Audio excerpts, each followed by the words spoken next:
Padre, y del Hijo, y del Espíritu Santo.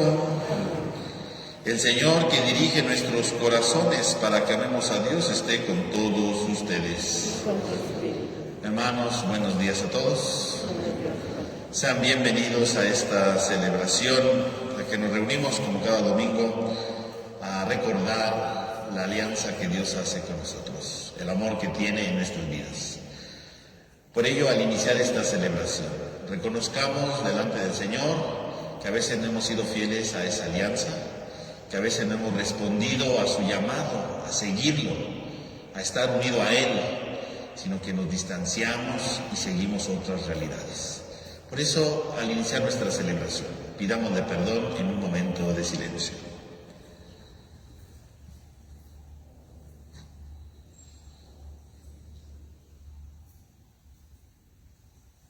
Yo confieso ante Dios Todopoderoso y ante ustedes, hermanos, que he pecado mucho de pensamiento, palabra, obra y omisión, por mi culpa, por mi grande culpa.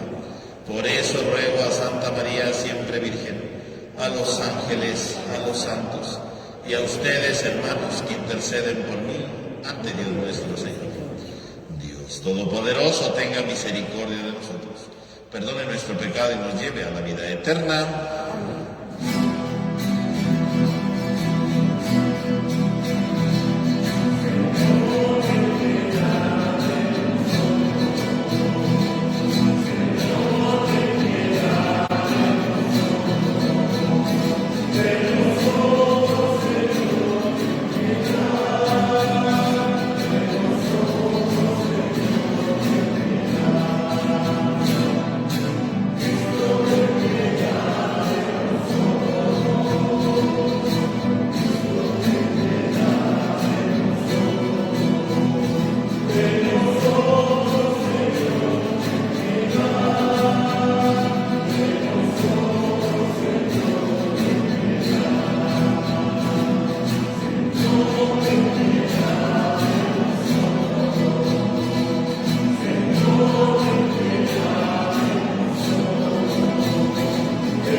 De manera que podamos agradarte en todo y así merezcamos en nombre de tu Hijo amado abundar en toda clase de obras buenas. Por nuestro Señor Jesucristo, tu Hijo, que vive y reina contigo en la unidad del Espíritu Santo y en Dios por los siglos de los siglos. Amén. Tenga la bondad de tomar asiento, hermanos. Vamos a escuchar atentamente la palabra de Dios.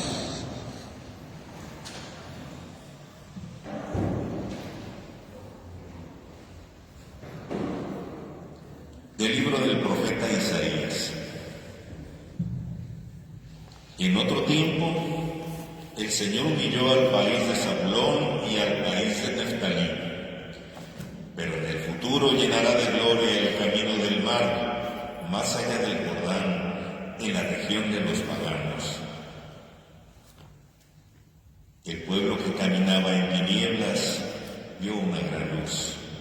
Sobre los que vivían en tierra de sombras una luz resplandeció. Engrandeciste a tu pueblo e hiciste grande su alegría. Se gozan en tu presencia como gozan al cosechar, como se alegran al repartirse el botín. Porque tú quebrantaste su pesado yugo, la barra que oprimía sus hombros y el cetro de su tirano, como en el día de Madián. Palabra de Dios. Te alabamos, Señor. El Señor es mi luz y mi salvación. El Señor es mi luz y mi salvación. El Señor es mi luz y mi salvación.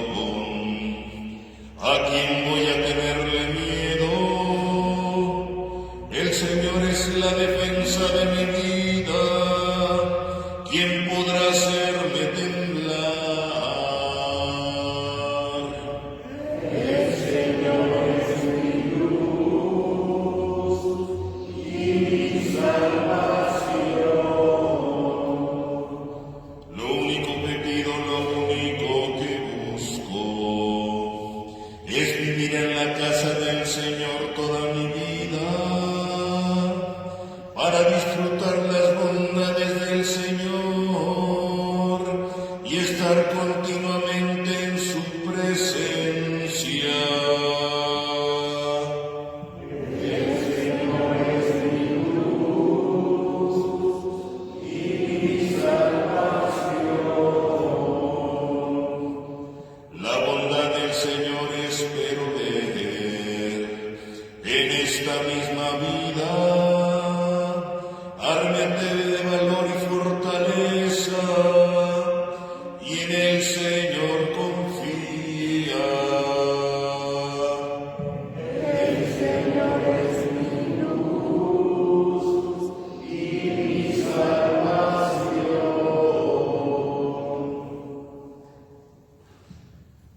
De la primera carta del apóstol San Pablo a los Corintios.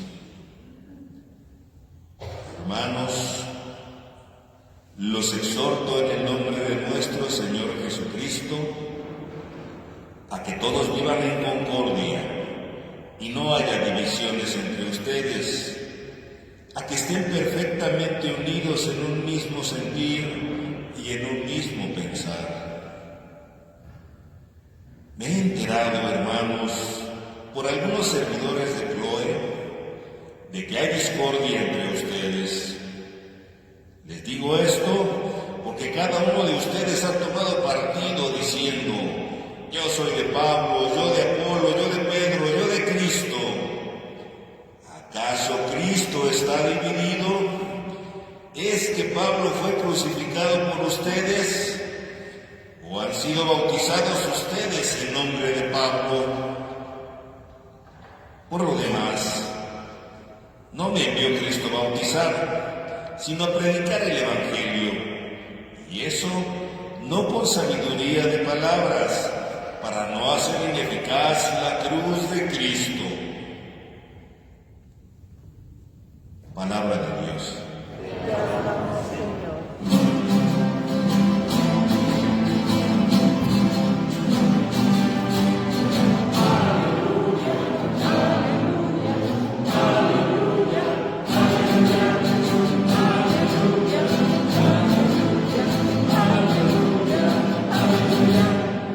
Jesús predicaba la buena nueva del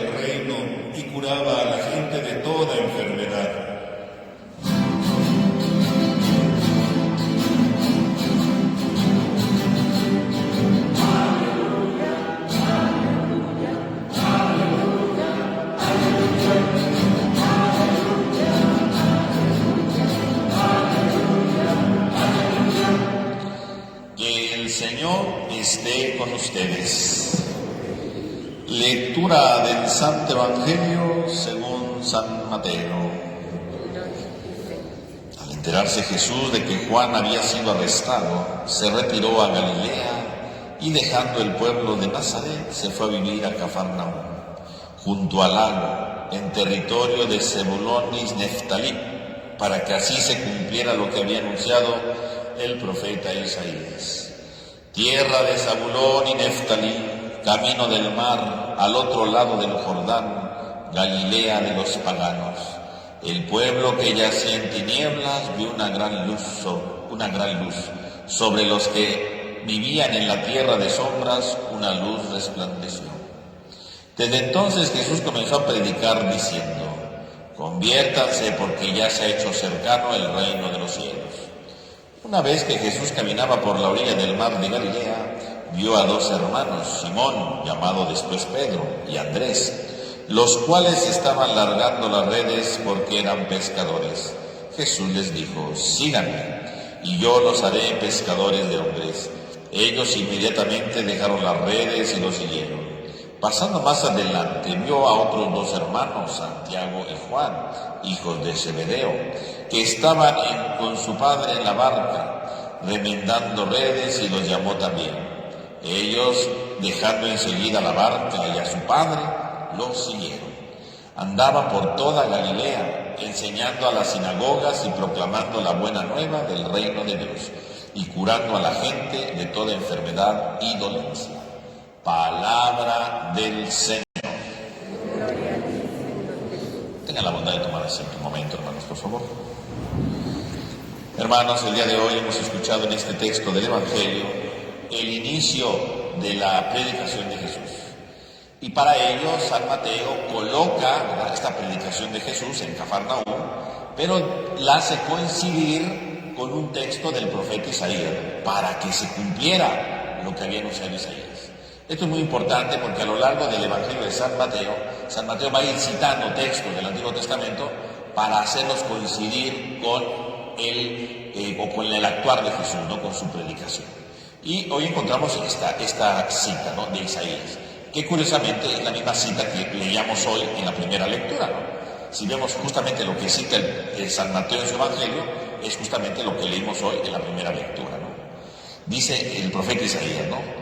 En otro tiempo el Señor humilló al país de Zabulón y Neftalí.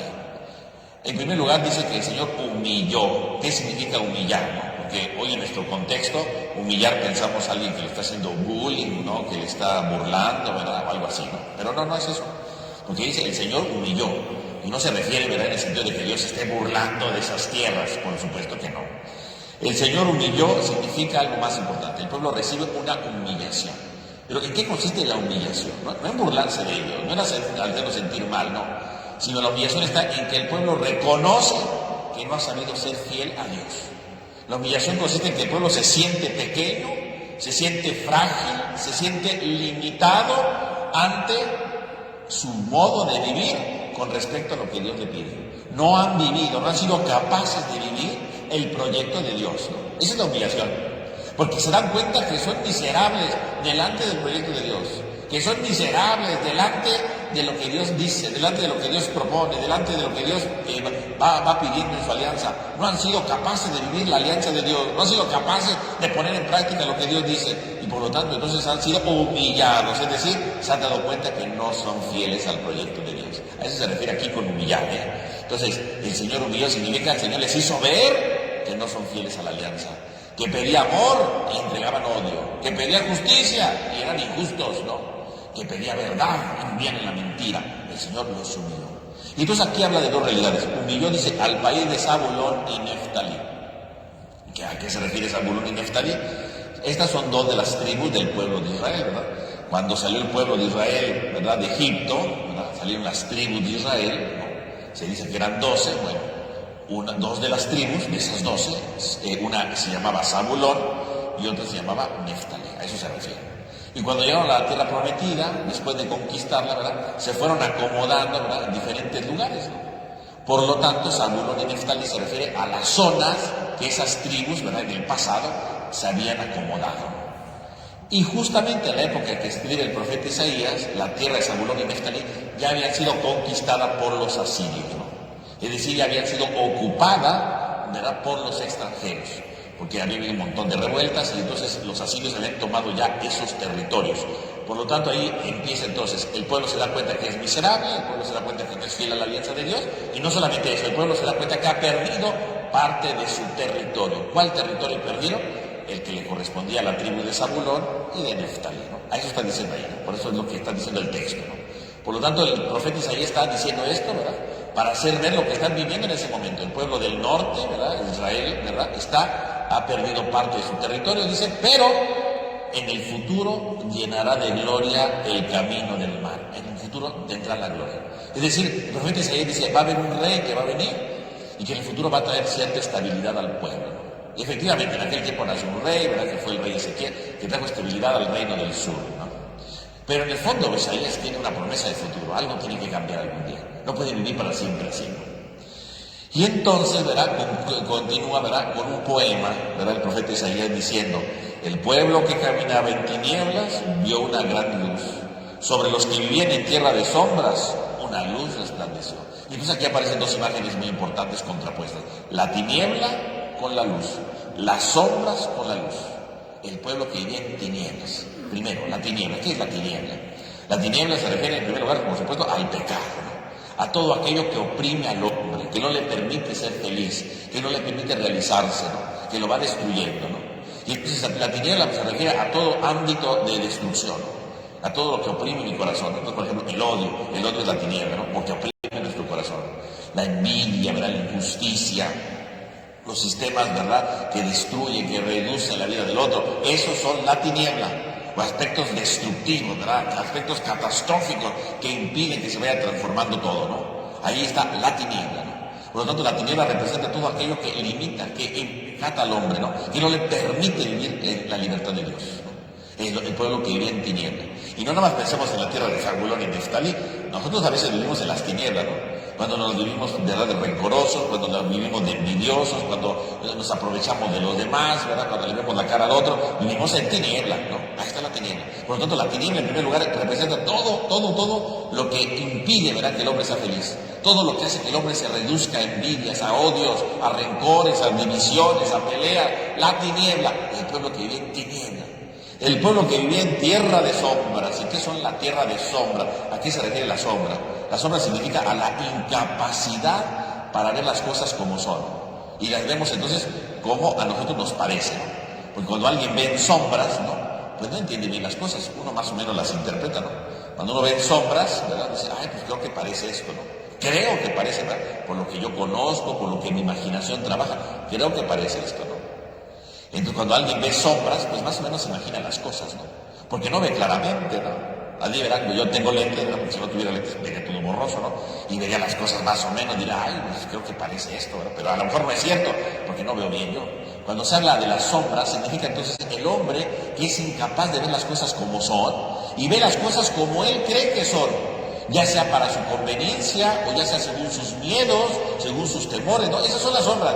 Vivir en tierra de sombras significa el hombre que trata de interpretar la realidad desde sus propias categorías, desde sus propias conveniencias, desde sus propios miedos, ¿no?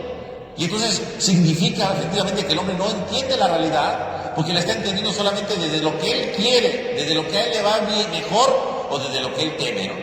Y entonces a lo mejor pasa alguna situación y el que vive en tierra de sombras dice, ah, pues pasó esto por aquello, y hace su propia interpretación, porque no me quieren, porque me atacan, a lo mejor ni es cierto, ¿no?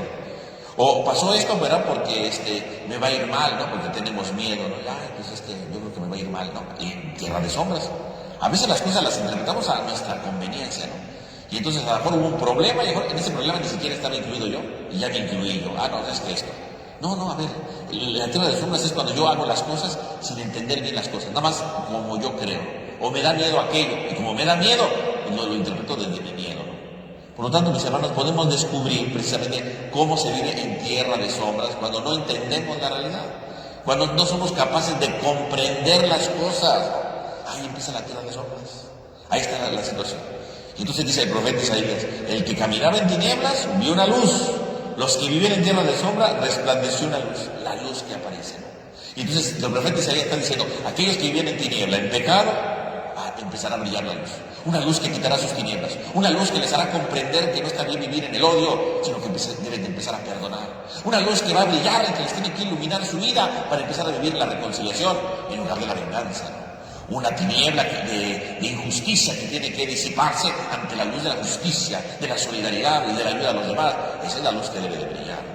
Esos que vivían en pecado verán una luz que los irá transformando profundamente en su vida.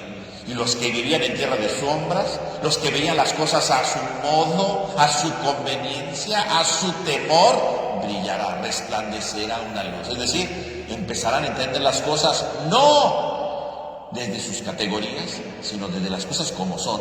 Deben de entender la realidad, deben de entender cómo son las cosas, cómo van funcionando las cosas, cómo se deben de hacer. No porque a mí me convengan, no porque a mí me beneficien o me perjudiquen, porque así son. Entender las cosas como son, entender las cosas como se debe de vivir, entender las cosas conforme se debe de realizar la situación. Así es como se debe de hacer todo. Por lo tanto, mis hermanos, tenemos que pensar hoy si nosotros vivimos en tierra de sombras, ¿no?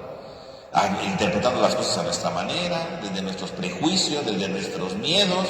Si vivimos en tierra de tiniebla, ¿verdad? En nuestro pecado, en la oscuridad, donde no brilla la luz, pues tenemos que pedir que brille la luz. ¿Y cuál es la luz que brilla?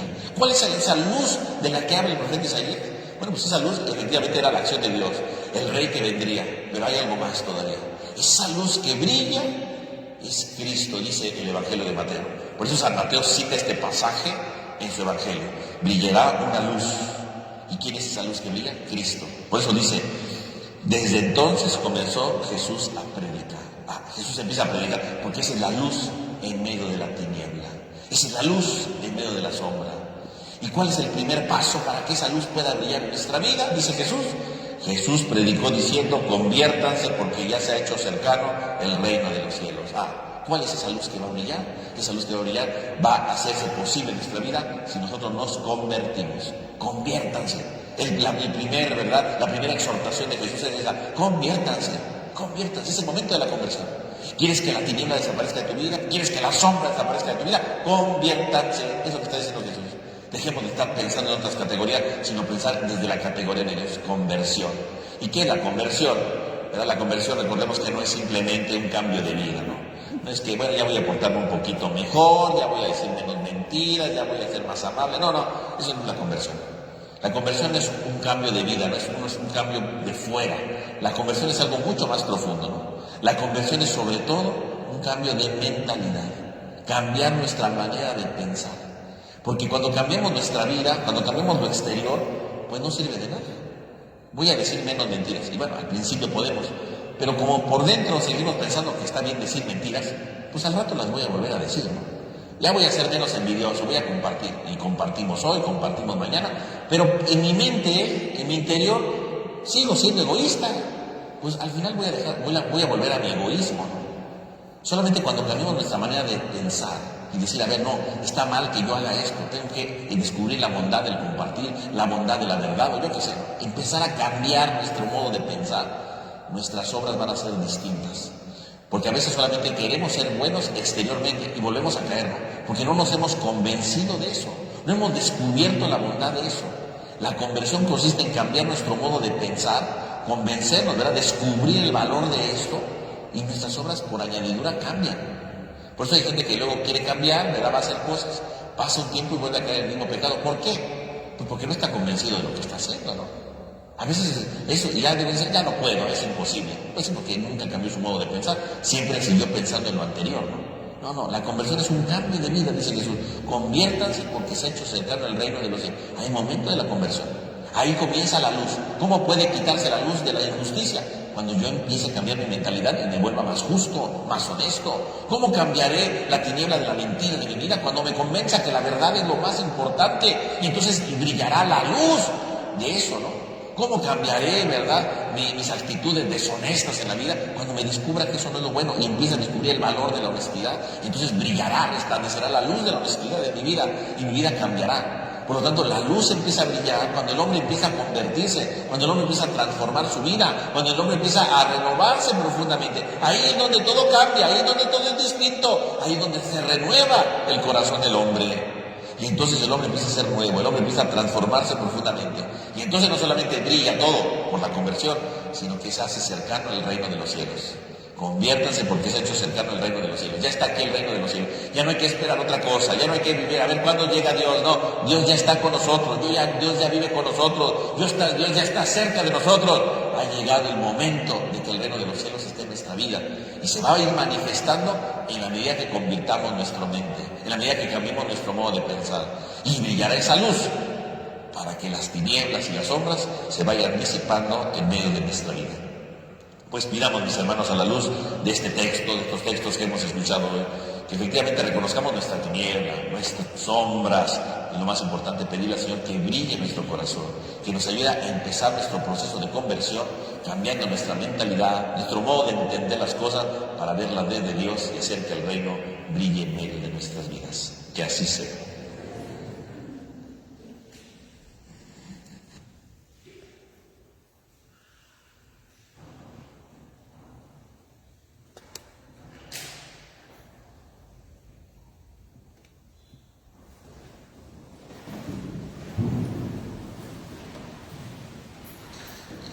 Hermanos, ¿creen en Dios Padre Todopoderoso, Creador del cielo y de la tierra? Sí, creo. ¿Creen en su Hijo Jesucristo, que nació de María la Virgen, padeció, murió, resucitó y está sentado a la derecha del Padre? Sí, creo. ¿Creen en el Espíritu Santo, la Santa Iglesia Católica, la comunión de los santos, el perdón de los pecados, la resurrección de la carne y la vida eterna? Hermanos, esta es nuestra fe. Esta es la fe de la Iglesia que nos gloriamos de profesar en Jesucristo, nuestro Señor. Amén. Ahora, hermanos, oremos confiadamente a nuestro Dios y Señor, que ha prometido escuchar la plegaria de quienes se reúnen en nombre de su Hijo. Y digamos a cada intención: Padre, escúchanos. Por todas las iglesias y comunidades cristianas, para que, respondiendo al deseo de Jesús, alcancemos un día la unidad en una misma iglesia. Oremos. Padre, escúchanos.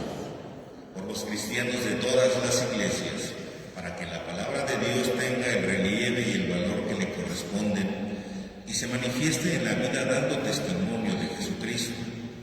Oremos. Padre, escúchanos.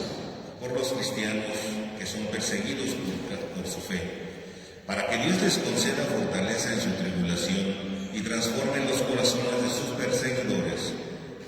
Oremos. Padre, escúchanos. Por los pobres que hay entre nosotros y por todos los que sufren por problemas económicos, para que encuentren la ayuda y la solidaridad que necesitan. Oremos. Padre, escúchanos. Por quienes nos hemos reunido para celebrar la Eucaristía y por los que no han podido acudir por alguna dificultad que se los haya impedido, que Dios nos bendiga a todos y nos conceda un corazón limpio y lleno de fe. Oremos. Padre, escúchanos. Dios, Padre de bondad, que por medio de tu palabra has anunciado el amor a toda la humanidad, escucha nuestra oración y concédenos ser portadores de la luz de tu amor a los que nos rodean, a fin de disipar nuestras tinieblas y las sombras de nuestro corazón. Por Jesucristo nuestro Señor. Amén. Tenga la bondad de tomar asiento, hermanos.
Oren, hermanos, para que este sacrificio que es mío, pero que también es de todos ustedes, sea agradable a Dios Padre Todopoderoso.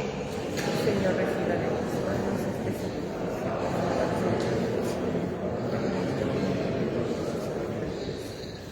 sacrificio. Recibe, Señor, benignamente nuestros dones y santifícalos a fin de que nos sirvan para nuestra salvación. Por Jesucristo nuestro Señor. Amén. Que el Señor esté con ustedes.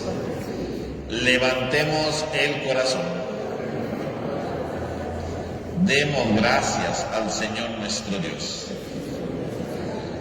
En verdad es justo y necesario, es nuestro deber y salvación darte gracias siempre y en todo lugar, Señor Padre Santo, Dios Todopoderoso y Eterno, por Cristo Señor nuestro. Por Él nos has conducido al conocimiento de tu verdad, para que fuéramos hechos miembros de su cuerpo mediante el vínculo de una misma fe y un mismo bautismo. Por Él has enviado sobre todos los pueblos al Espíritu Santo, quien en la diversidad de sus dones es admirable constructor de la Iglesia y autor de la unidad, que habita en tus hijos la adopción y colma y gobierna toda la Iglesia. Por eso, unido al coro de los ángeles, te alabamos con alegría, cantando.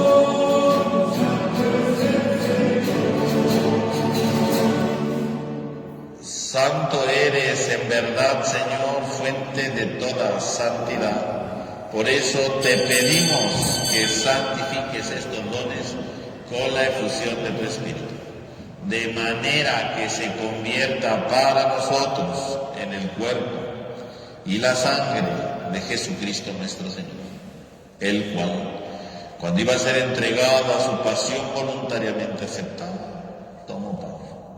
Dando gracias, lo partió y lo dio a sus discípulos diciendo: tomen y coman todos de él, porque esto es mi cuerpo que será entregado por ustedes.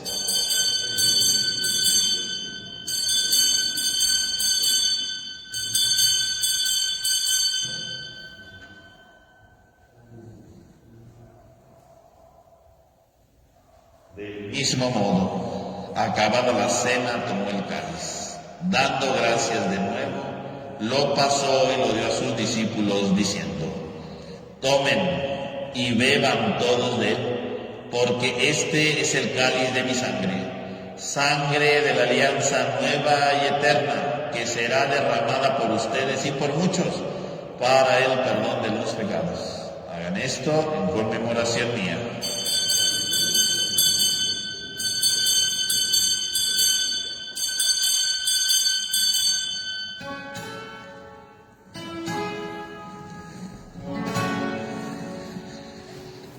Este es el sacramento de nuestra fe.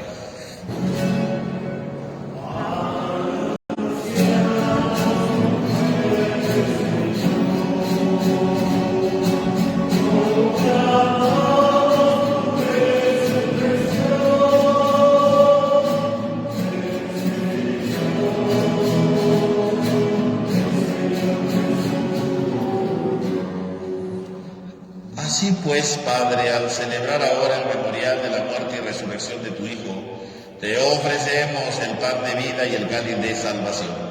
Y te damos gracias porque nos haces dignos de servirte en tu presencia. Te pedimos humildemente que el Espíritu Santo congregue en la unidad a cuantos participamos del cuerpo y sangre de Cristo. Acuérdate, Señor, de tu iglesia extendida por toda la tierra y reunida aquí en el domingo, bien que Cristo ha vencido a la muerte y nos ha hecho partícipes de su vida inmortal. Y con el Papa Francisco, nuestro obispo Jorge, y todos los pastores que cuidan de tu pueblo, llévala a su perfección en la caridad. Acuérdate también de nuestros hermanos que durmieron en la esperanza de la resurrección, y de todos los que han muerto en tu misericordia, admítelos a contemplar la luz de tu rostro.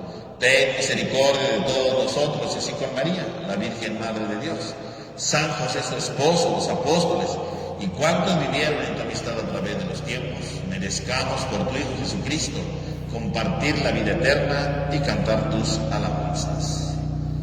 Por Cristo, con Él y en Él, a ti Dios Padre omnipotente, en la unidad del Espíritu Santo, todo honor y toda gloria por los siglos de los siglos, fieles a la recomendación del Salvador y siguiendo su divina enseñanza, nos atrevemos a cantar.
Líbranos de todos los males, Señor, y concédenos la paz en nuestros días, para que, ayudados por tu misericordia, vivamos siempre libres de pecado y protegidos de toda perturbación, mientras esperamos la gloriosa venida de nuestro Salvador Jesucristo. Señor Jesucristo, que dijiste a tus apóstoles, la paz les dejo, mi paz les doy. No tengas en cuenta nuestro pecado, sino la fe de tu iglesia. Y conforme a tu palabra, concédenos la paz y la unidad. Tú, que vives y reinas por los siglos de los siglos, Amén. que la paz del Señor esté con todos ustedes. Y con tu espíritu. Dense un signo de paz.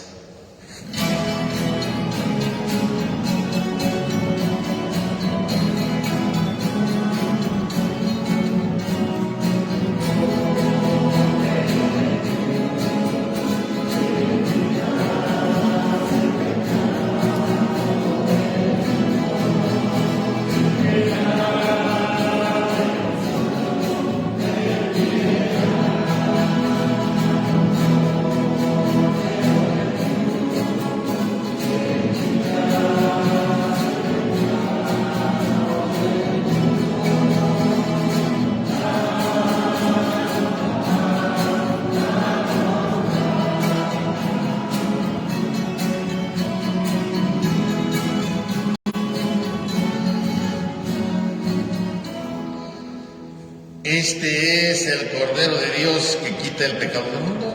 Dichosos los invitados a la cena del Señor.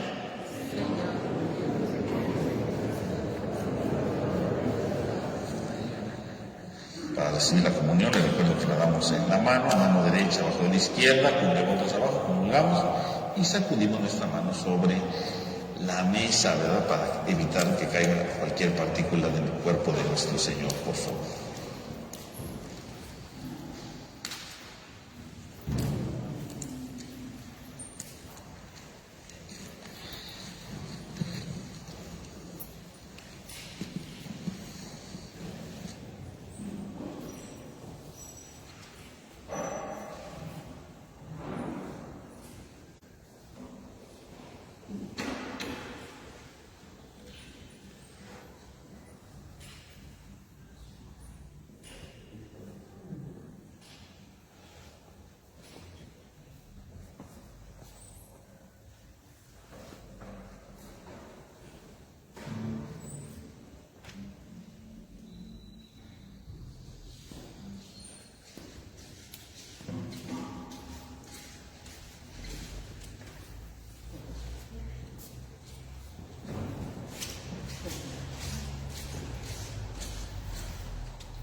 Oremos.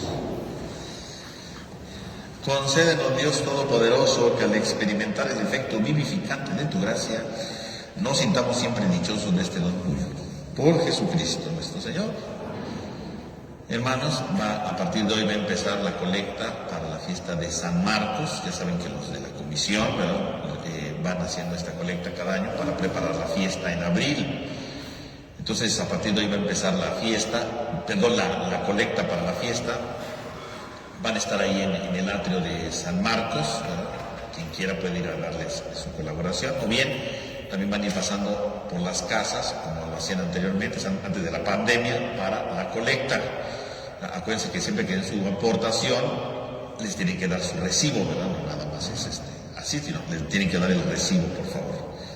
También, hermanos, vamos a iniciar ya el catecismo aquí en nuestra comunidad, aquí en la parroquia de la Encarnación, para prepararse a la primera comunión, ¿verdad? Los niños tienen que tener 8 años cumplidos, ¿verdad? 8 años cumplidos para poder empezar su curso de comunión, ¿verdad? Y también vamos a preparar para la confirmación.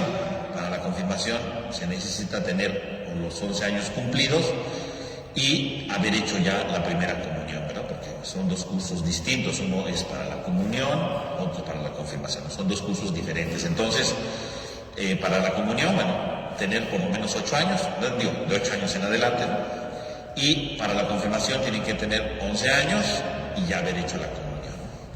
El curso, ¿verdad?, pues va a ser tanto de modo presencial aquí en la parroquia como virtual, ¿no? Como ustedes gusten, uno u otro, ¿verdad? No pueden ir intercambiando, ¿no? Un día virtual y otro no, es uno solo, ¿verdad? Un solo estilo, ¿no? Para la inscripción, pues ahí en la página de Facebook tenemos la propaganda, ¿verdad? Tenemos la invitación, ahí viene un correo electrónico, ¿verdad? Ahí manda su correo, ¿verdad? Para que se inscriban tanto presencial como en línea, no importa, ¿verdad? Ahí se hace la inscripción y vamos a comenzar ya el 17 de febrero, ¿verdad? Entonces, pues para que vayan haciendo su inscripción, ¿verdad? Puedan participar, ¿no? Entonces, el 17 de febrero, para que lo tomen en cuenta, ya vamos a empezar las inscripciones para el catecismo. Y les recuerdo, hermanos, que seguimos en el tiempo del diezmo, ¿verdad? Esta colaboración que damos una vez al año para nuestra diócesis de Iztapalapa. Entonces, pues tenemos ya nuestro periodo, ¿verdad?, hasta el mes de marzo. Si alguien quiere un sobre, pues puede pedirlo, por favor. Que el Señor esté con ustedes. Y la bendición de Dios Todopoderoso, Padre, Hijo y Espíritu Santo, descienda sobre todos ustedes. Amén. Hermanos, podemos ir en paz. Demos gracias a Dios. Que tengan todos ustedes un feliz domingo y una semana llena de la presencia de Dios. Así sea. Que tengan todos un feliz día.